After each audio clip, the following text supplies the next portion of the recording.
سليمان. ايوه. في مسألة كون هذا الأمر يعني الصلاة بهذه الصفة يعني محدث فتركوا الصلاة لهذه الشبهة، فما جوابكم شيخنا أحسن الله إليكم؟ جوابنا أن المستقر شرعا عند أهل العلم أن الشروط تترك لتحصيل الأصول. الشروط تترك لتحصيل الأصول، فكيف بالصفات الخارجة عن العمل؟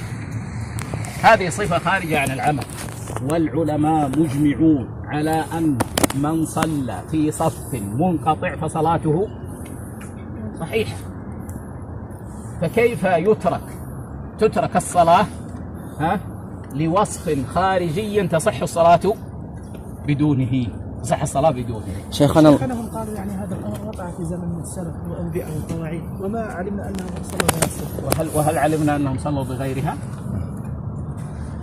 شيخنا البعض يزعم أنه متبع وهو في هذه المسألة، وهو في الحقيقة شيخ لا يعرف إلا ترجيح، هو في مسألة خلافية كأنه يقتضي كثير من الناس يتعبدون بالشيوخ لا بالقول الراجح. إذا قال الشيخ فلان قولا فهو دين الله، وهذا غلط.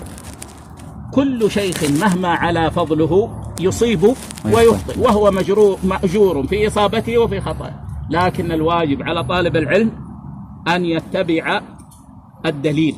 أنا بلغني أن بعض الناس بدأوا يعني يبدعون بعضهم بهذه المسألة، ويقول فلان مبتدع وفلان على السنة بهذه المسألة، وهذا لا شك أنه خطأ بين فاضح.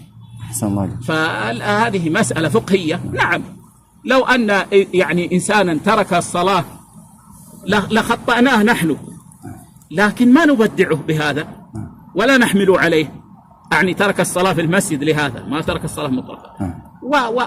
ومن رأى يعني أن يصلي في المسجد فهو الذي على صواب، وهو الذي يفعل الواجب عليه في هذا الأمر.